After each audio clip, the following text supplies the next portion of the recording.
Boa noite. Vamos iniciar o nosso estudo da noite de hoje. O nosso estudo doutrinário aqui da Casa de João Batista, pedindo, através da nossa prece inicial, pelo nosso amparo, para que possamos realizar um trabalho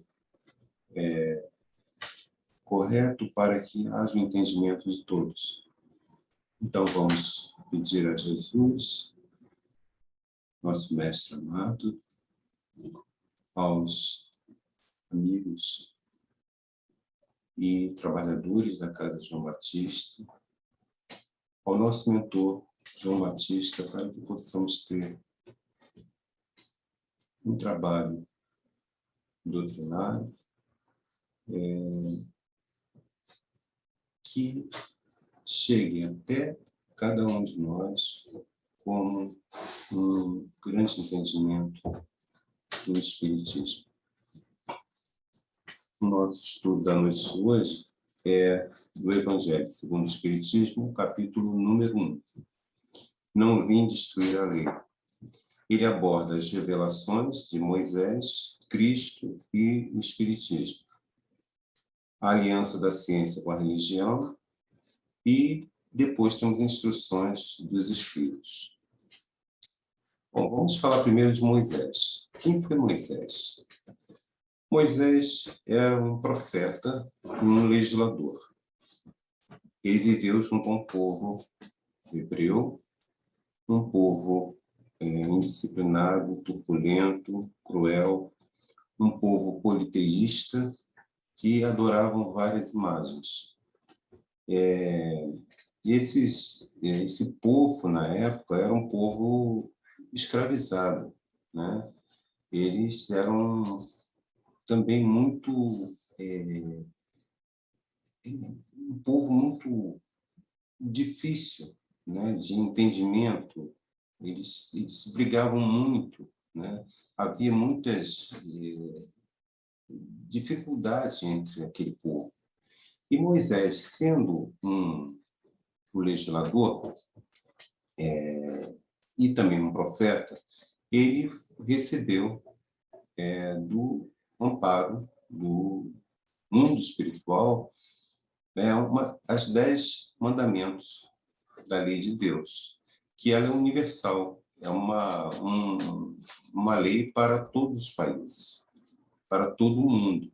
Então, quando Moisés recebeu esses 10 mandamentos, esses mandamentos eram para o povo, para o entendimento deles, né? Esses mandamentos que diziam que não amar, né? Não venerar vultos, esculturas, né? Não tomar o nome de Deus, do Senhor, né? Em vão. Lembrando de santificar o dia de sábado, que na época foi usado porque ele vem já de outros povos, de outra povoação que já guardava o sábado. E na época de Moisés não tinha. Eles trabalhavam sempre, direto. Não existia um dia de descanso. No Espiritismo, nós entendemos que o Espiritismo não determina um dia, né? É apenas nós precisamos de um dia para descanso do nosso corpo. E, então, não é determinado como sábado, mas um dia de descanso.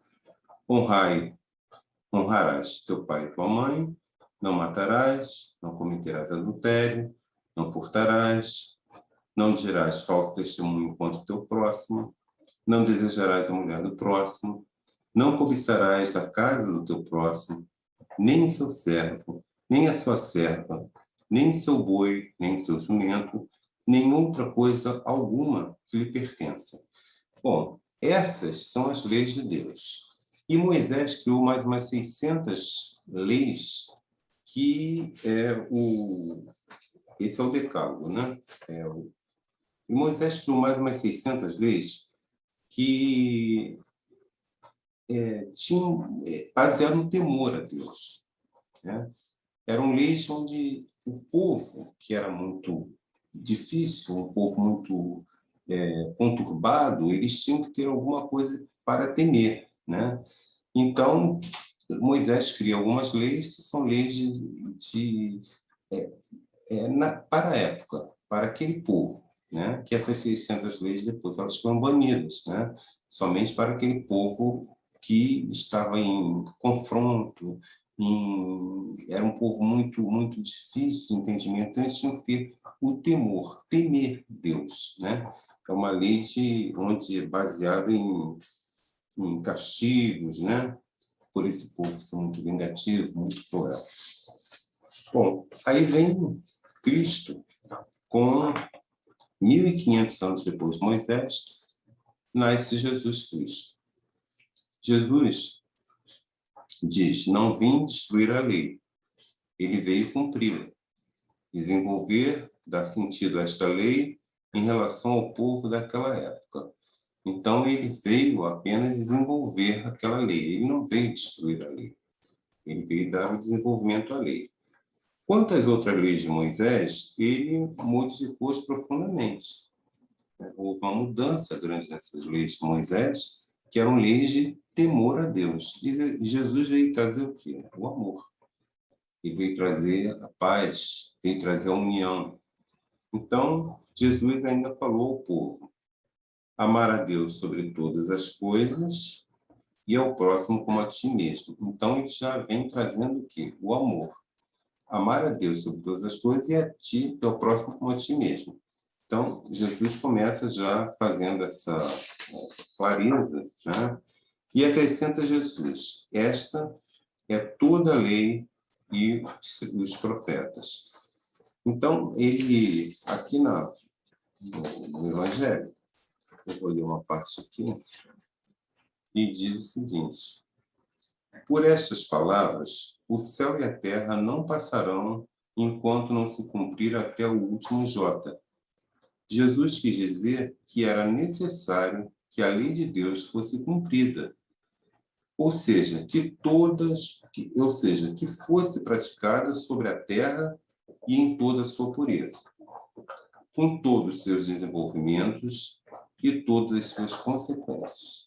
Essa é a palavra de Jesus, do Cristo para o povo. Então, ele veio para trazer o amor, para trazer a união, para trazer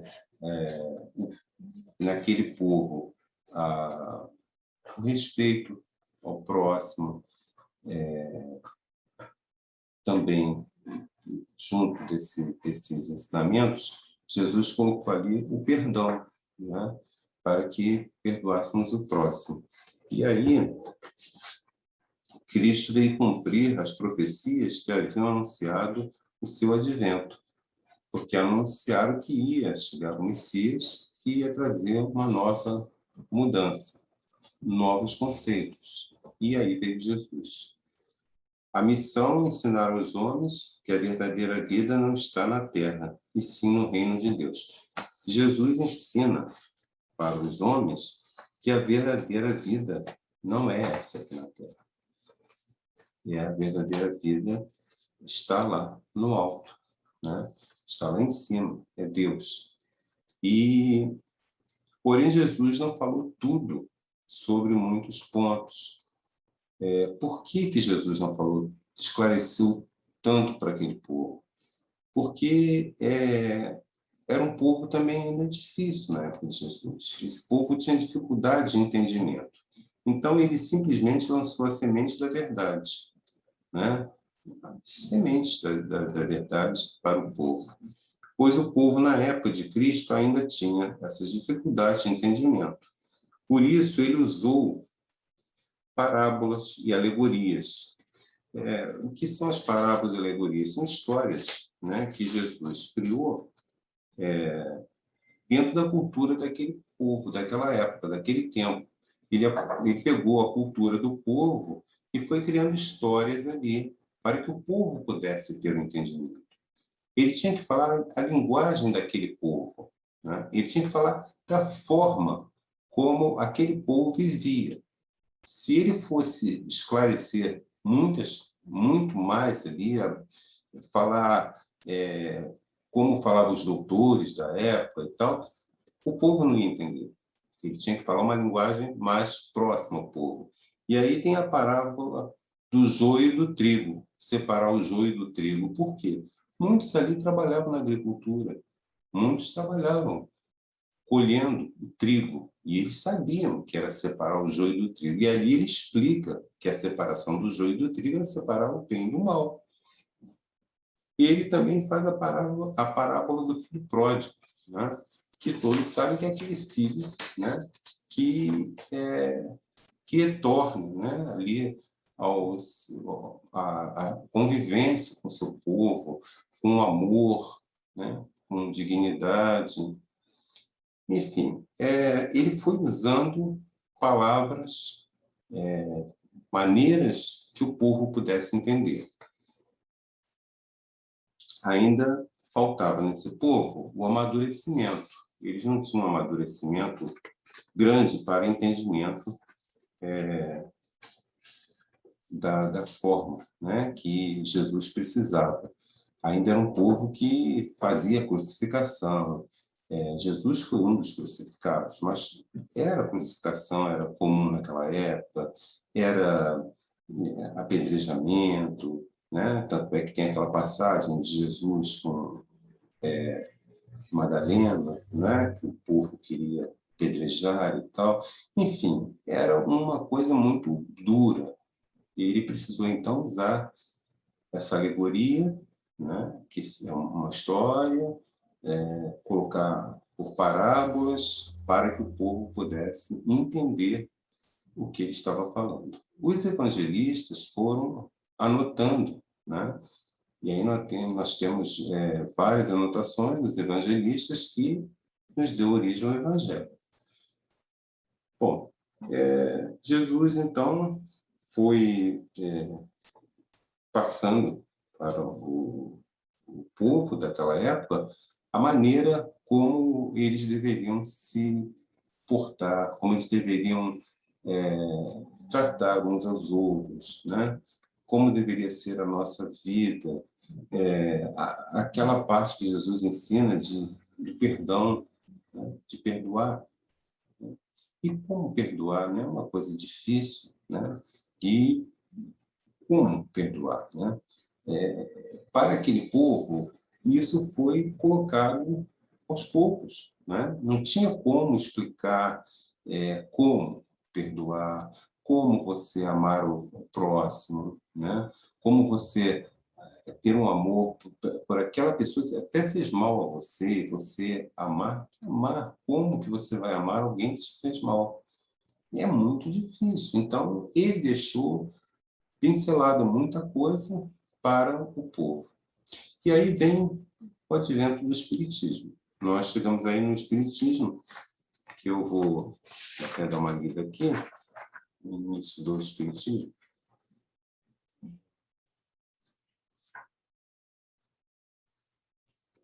O Espiritismo é a nova ciência que vem revelar aos homens, por meio de provas irrecusáveis, a existência e a natureza do mundo espiritual e suas relações com o mundo material.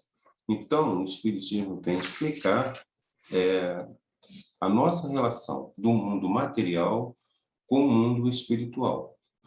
Hoje nós temos, né, o Espiritismo já está bem mais claro para as pessoas. E temos mais facilidade de entendimento. Mas lá no começo também do Espiritismo, nós tivemos ali muita dificuldade dessas pessoas de entendimento também, né? E aí, aqui, nós vamos comentar aqui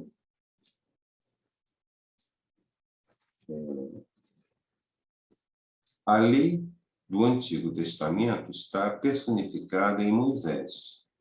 A do Novo Testamento, em Cristo.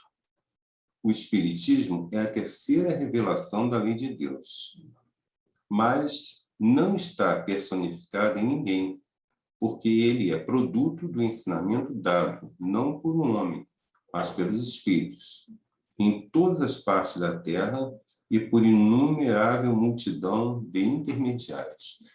Ora, o Espiritismo ele não veio por um homem, por uma pessoa, né? Ele veio por várias pessoas encarnadas que receberam mensagens do Espiritismo. E Kardec é o codificador, ele foi o responsável por pegar toda essa coletânea e codificar, fazer o quê? Uma pesquisa, uma seleção. Então, ele foi pegando de um lugar, de outro, cada lugar ele ia juntando aquela mesma pergunta, em vários lugares diferentes, a resposta era a mesma. E aí ele foi selecionando, foi vendo que aqueles espíritos estavam realmente confirmando aquilo que lhe era perguntado. Então, existem as perguntas de Kardec e a resposta dos espíritos. Kardec também fez o seguinte, foi pegando todo o Evangelho, pegando todos esses versículos, essas passagens dos evangelistas e colocando isso à luz do Espiritismo, para que nós pudéssemos entender melhor essas mensagens de Jesus, essa passagem de Jesus aqui pela Terra. Então, o Espiritismo ele pegou várias, né, informações de médiuns. Né? Todos eram médiuns, as pessoas não se conheciam, só Kardec que tinha contato. Lógico, Kardec contou também com vários amigos que participaram, inclusive a esposa, né, e outras pessoas que participaram nesse trabalho de Kardec. Aqui ele diz o seguinte: da mesma maneira que disse o Cristo, eu não venho destruir a lei, mas dar-lhe cumprimento, também diz o Espiritismo, eu não venho destruir a lei cristã, mas dar-lhe cumprimento. Ele vem cumprir na época predita o que Cristo anunciou e preparar o cumprimento das coisas futuras. Logo, ele é, portanto, a obra do Cristo, que o preside, assim como preside os que legalmente anunciou a regeneração que se opera e que se prepara o reino de Deus sobre a terra. Então, o Espiritismo ele veio não mudar nada da lei de Deus. Essa lei de Deus, o Decálogo, né, que foi recebida por Moisés, era mantida no mundo inteiro, em todas as religiões. E o Espiritismo também não modificou. Né? O que Cristo veio foi trazer essa modificação na parte do amor. E o Espiritismo foi como descortinando uma parte maior. O Espiritismo também não diz tudo. Muita coisa para nós ainda existe um véu, porque ainda não estamos preparados para o entendimento de muitas e muitas coisas que o plano espiritual não permite a nós, porque nós ainda somos pequenos demais para o entendimento de coisas como hoje nós entendemos a vida após a morte, né? O espírita, ele entende e sabe da reencarnação. Mas muitas pessoas ainda não entendem isso, né? Muitas pessoas também não compreendem por que passamos por determinadas provas. Ora, por que o fulano é rico e o outro é pobre? O porquê que uma pessoa vem com um defeito físico e a outra é perfeita? Por que uma pessoa é bonita e a outra não é tão bonita fisicamente? Tudo isso tem uma explicação no mundo espiritual. Né? Esses ensinamentos, nós que estudamos Espiritismo já conseguimos entender. Outros ainda não conseguimos, por quê? Porque não conseguimos alcançar o entendimento das leis divinas. Nós não conseguimos ainda chegar lá, né? Você vê que o homem ainda hoje tem muitos aqui na Terra encarnados já estão resolvidos, digamos assim, né? Sobre essas leis divinas, né? Já melhor. Mas ainda se deixa levar, ainda ele ultrapassa, né, esses limites, né, de não matar, de não roubar, de não cobiçar a mulher do próximo, né, e outros, né, o próprio falar o nome de Deus em vão, né? Como as pessoas usam demais o nome de Deus em vão. Por que não falar o nome de Deus em vão? Porque não é necessário que toda hora se fale o nome de Deus. Aliás, até na hora em que nós vamos fazer um pedido, em primeiro lugar, devemos muito mais agradecer do que pedir. Mas, em alguns momentos, precisamos pedir, né? Então, oh, meu Deus, me ajude nisso. Vamos pedir ao nosso anjo guardião, ao nosso guia espiritual que está aqui ao nosso lado, e que ele está sabendo de toda a nossa vida, daquilo que realmente precisamos ou não, né? Muitas vezes, no Pai Nosso, seja feita a vossa vontade, assim na terra como no céu. É o que nós falamos, nós pronunciamos isso. Porém, quando não é feita a nossa vontade, nós nos contrariamos, porque nós queremos a nossa vontade e não a vontade do plano espiritual. E por que ainda nos contrariamos? Porque nós ainda não estamos preparados para todo esse entendimento.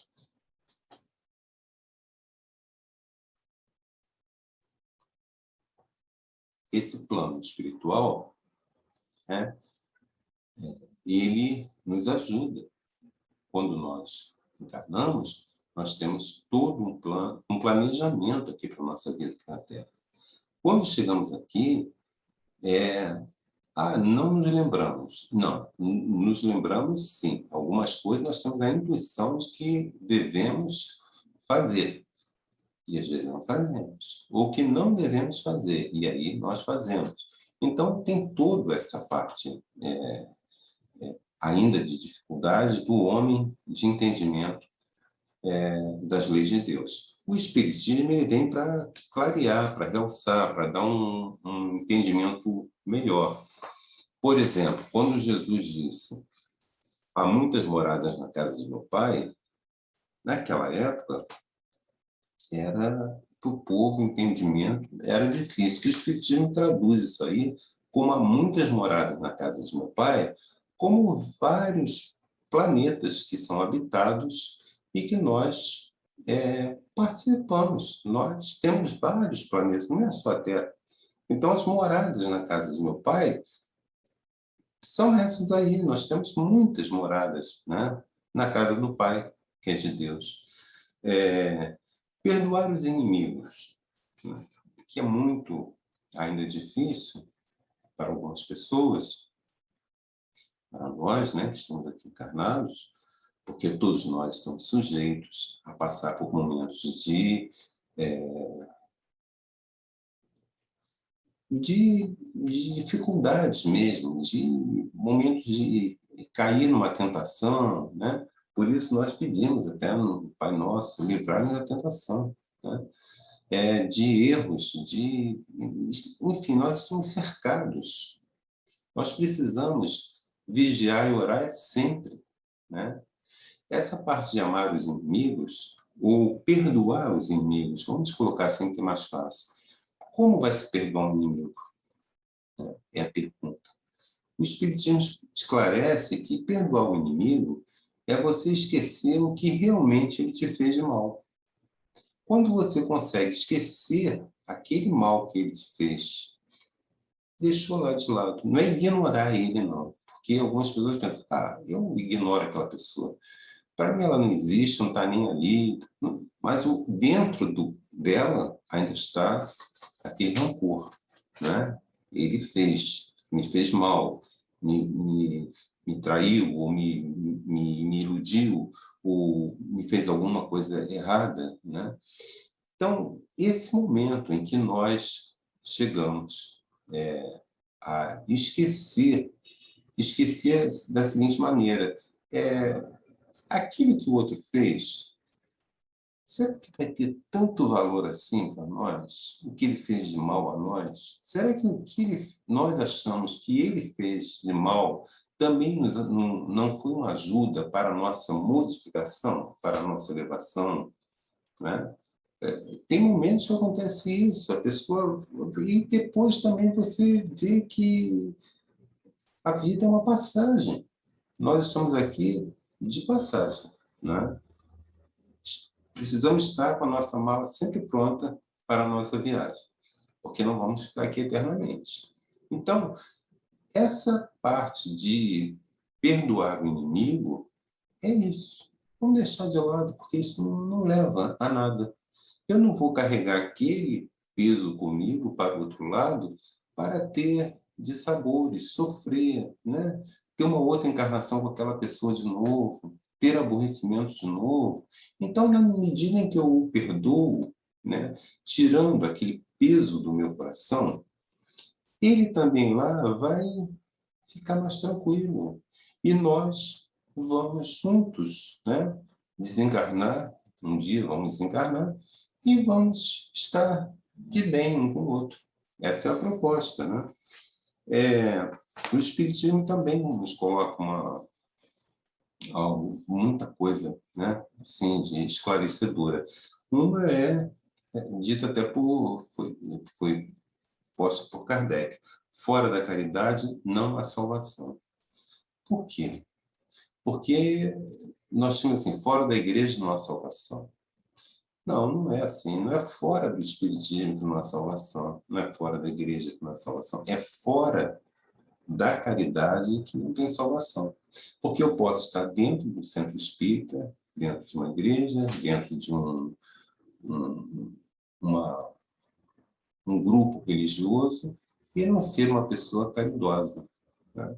E a caridade, que muitos pensam que é o dinheiro, somente o dinheiro, não. A caridade vem no momento em que você ajuda o próximo com o teu coração, com a sua palavra, com o dinheiro também, com o alimento, né? Nós vemos quando existe esses momentos de catástrofes, né? As pessoas se solidarizam, né? Ficam solidárias e compram alimentos, mandam roupas, mandam donativos e ajudam aquele local, aquele grupo que está passando por aquele momento difícil. Nós estamos vendo agora que esse momento que nós estamos passando, atravessando, né, esse momento de dificuldade no planeta Terra, as pessoas se mobilizando, ajudando aqueles que estão desempregados, ajudando aqueles que estão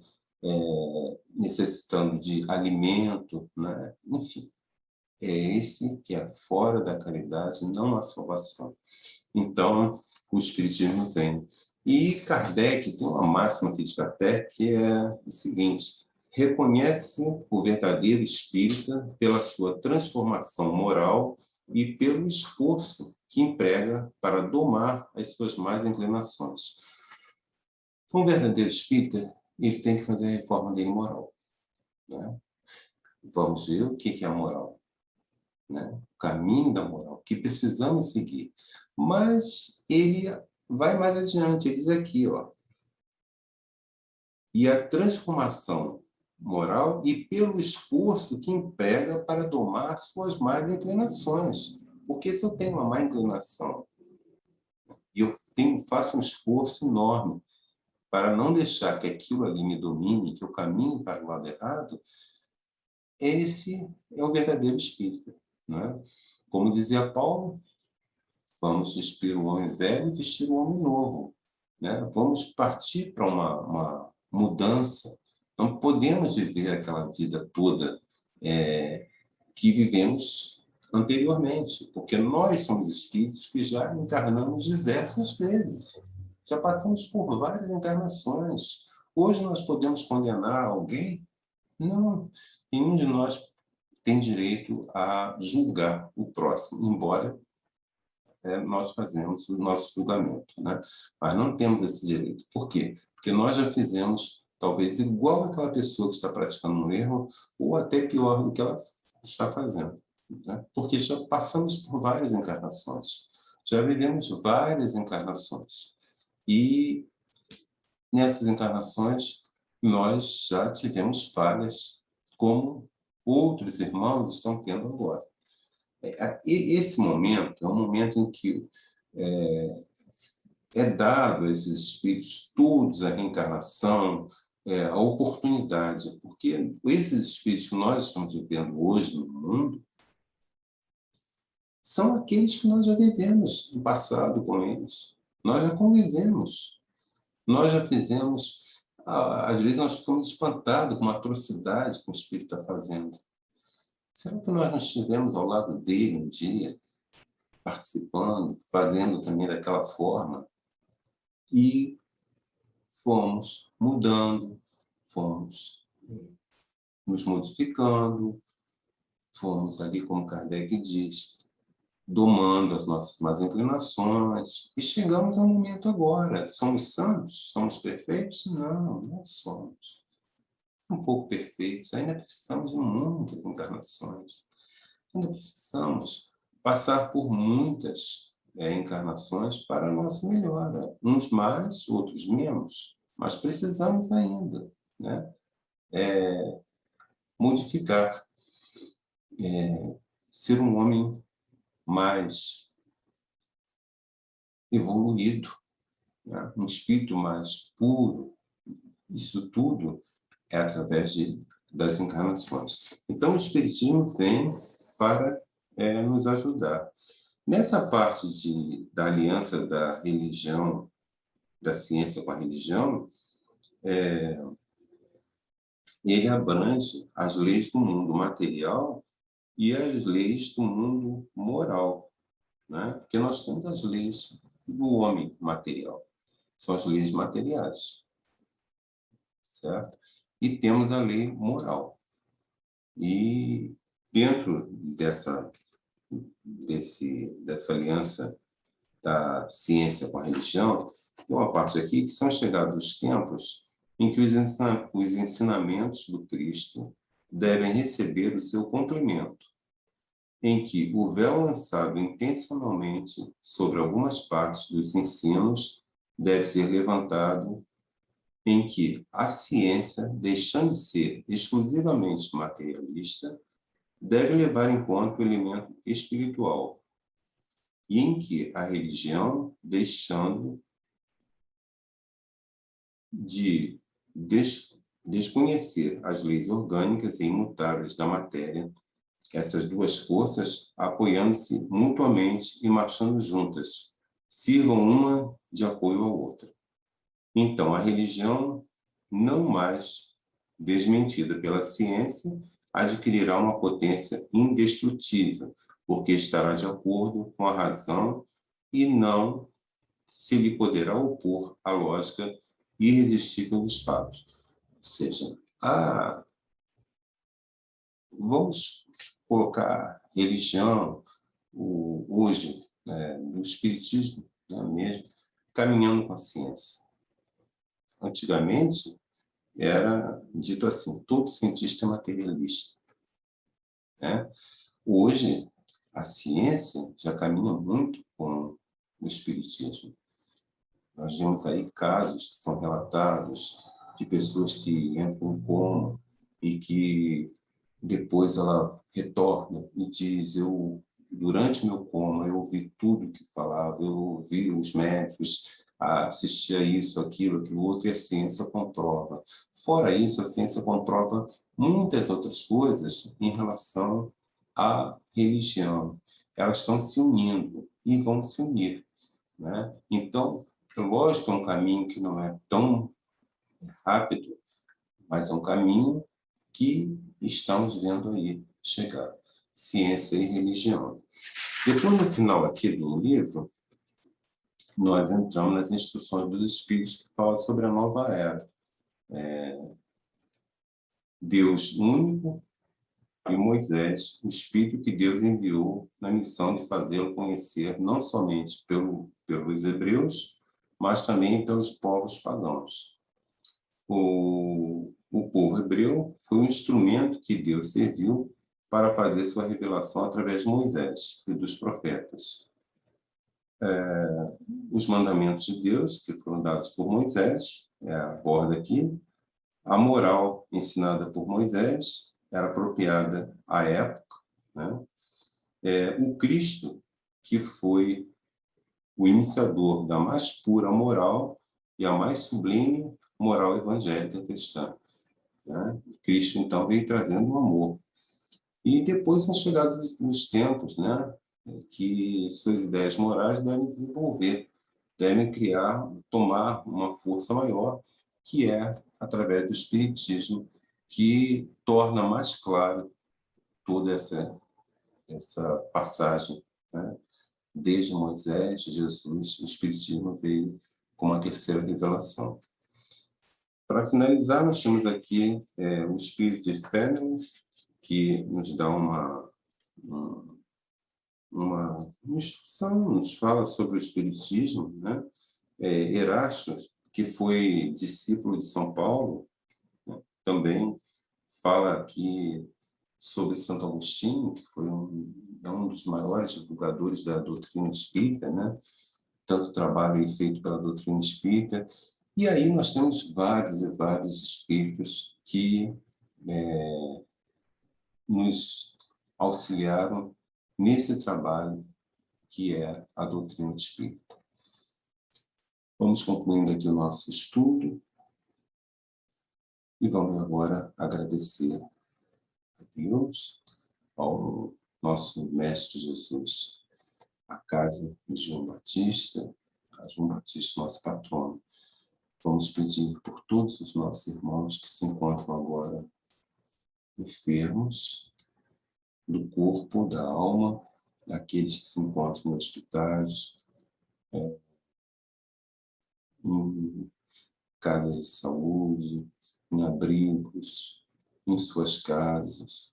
Todos os nossos irmãos que passam por momentos de privação, de dor, através da dor física, da dor moral, aquele que está passando por um momento de privação, né, através até do seu próprio emprego, que seja dado a ele forças, que os nossos governantes também possam receber as bênçãos do plano espiritual para governar não só o mundo, mas o nosso país, o nosso Brasil. Obrigado a todos e tenham uma boa noite.